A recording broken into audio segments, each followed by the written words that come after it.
What's going on, guys? Controversy TCG here, coming at you guys with the very first of many YouTube videos. So if any of you guys know me from my gaming channel, you guys will know that I have recently kind of just put away gaming for now and gone back to one of my passions, which was TCG gaming. So if any of you guys know me from Yu-Gi-Oh as well, that is where I started out with my TCG kind of, I guess, career.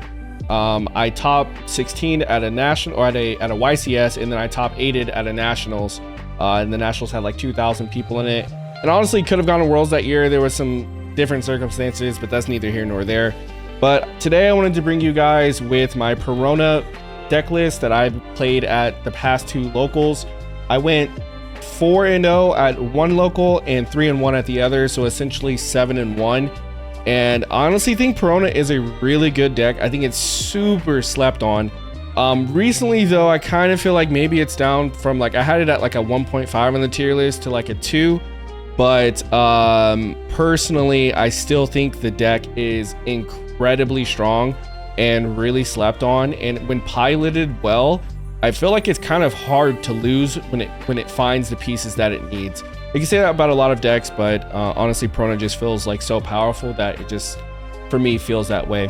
But let's go ahead and get into the deck list. So for starters, we have your 4 Otama. Obviously, this is one of the new additions to the deck. It is a bread and butter. And also, for any of you that don't know, I actually only started playing One Piece like 8 or 9 weeks ago, so I'm pretty new to the game. But I love One Piece as a whole, everything One Piece. So I decided to give TCG a shot. I figured I'd kind of throw that out there for any of you who might know a little bit more about like the older sets than I do. I don't know anything past like 06. I don't know any of that. So anyway, let's go ahead and get into the next searcher. We have 4 Momonosuke. This one was kind of obvious. You know, you're gonna have to need both of your searchers when you run 8 of them.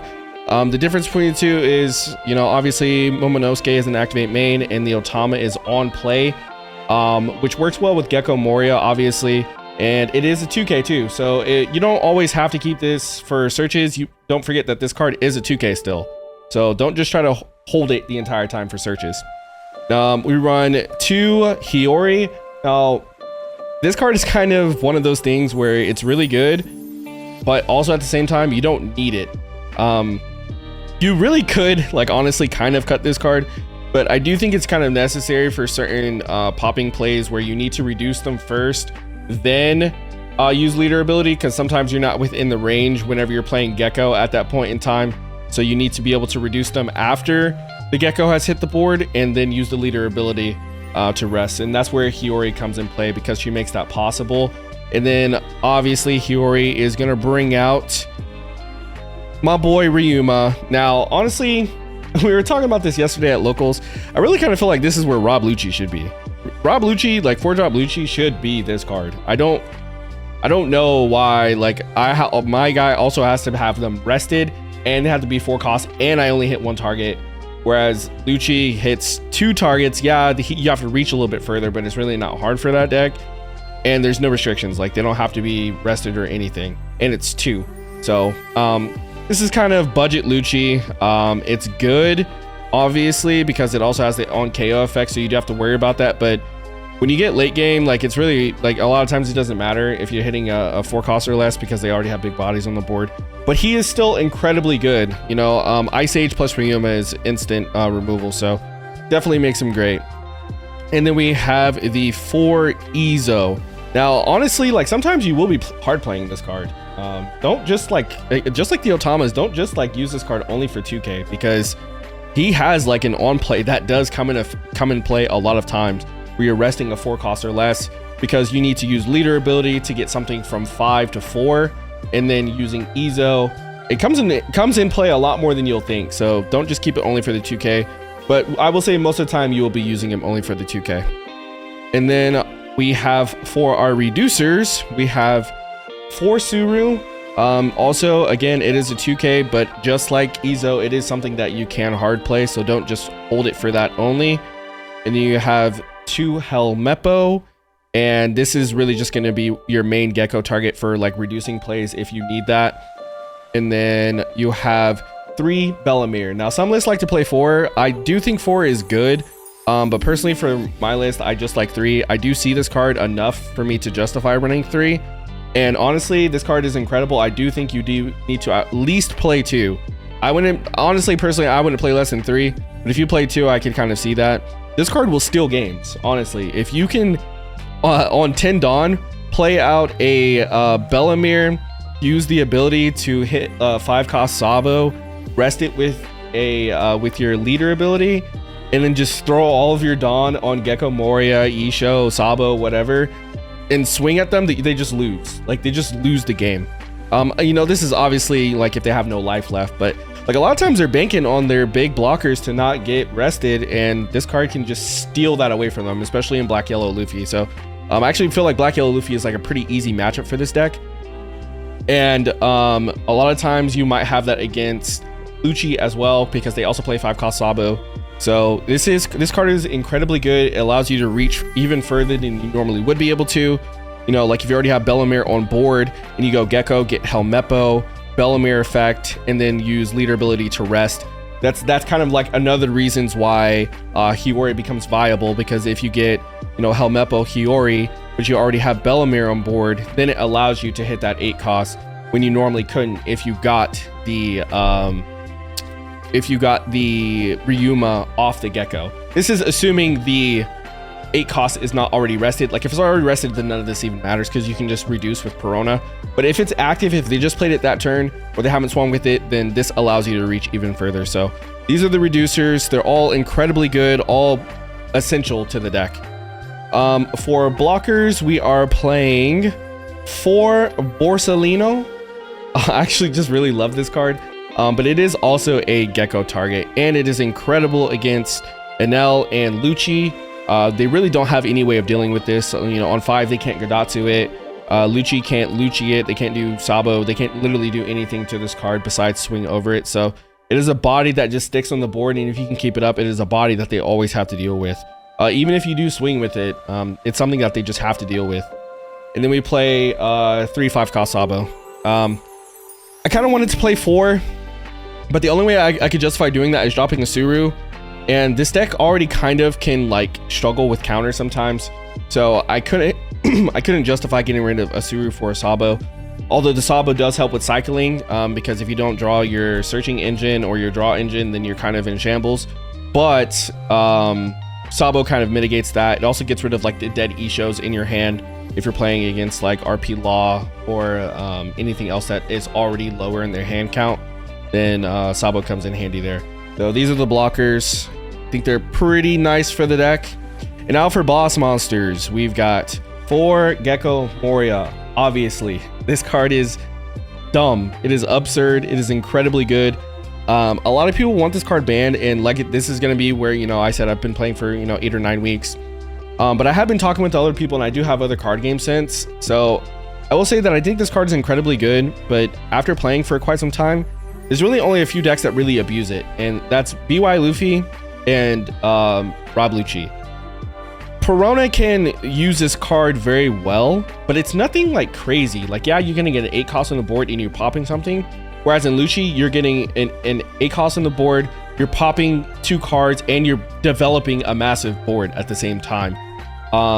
In the Gecko Moria deck, you're really not doing a whole lot with this power play, whereas in BY Luffy, you're getting 2 babies, you're getting leader ability off, becoming a 9k, then you have blockers out that are protecting your board. Like, if there's just a lot of shenanigans that you normally would not have to, you know, deal with in that deck without this card.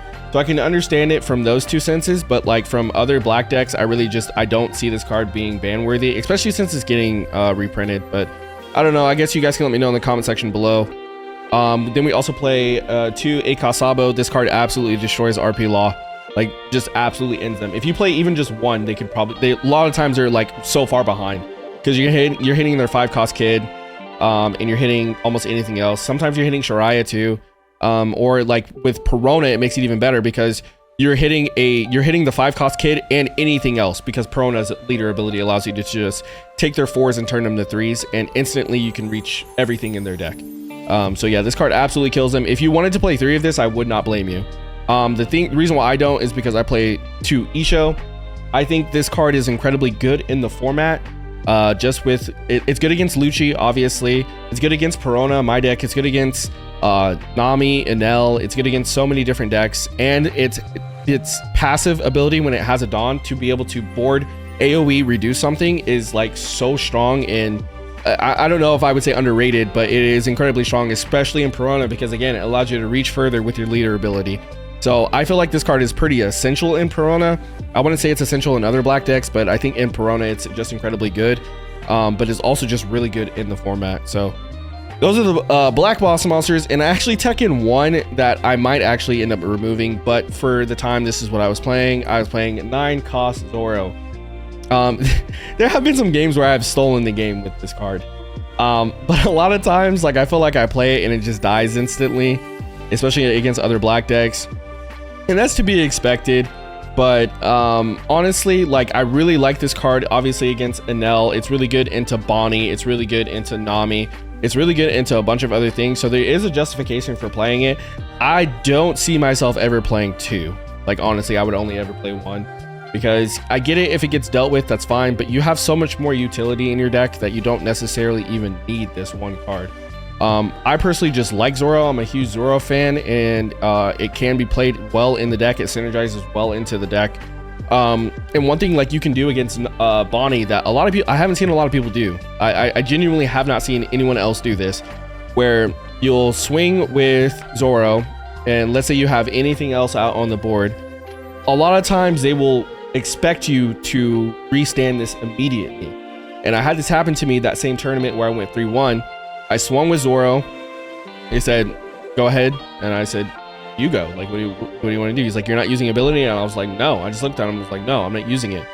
He's like, okay, well, rescue your Ryuma. And I was like, okay, well, pay 2 Dawn, restand Zoro, swing with Zoro again, pay 1, and stood him right back up.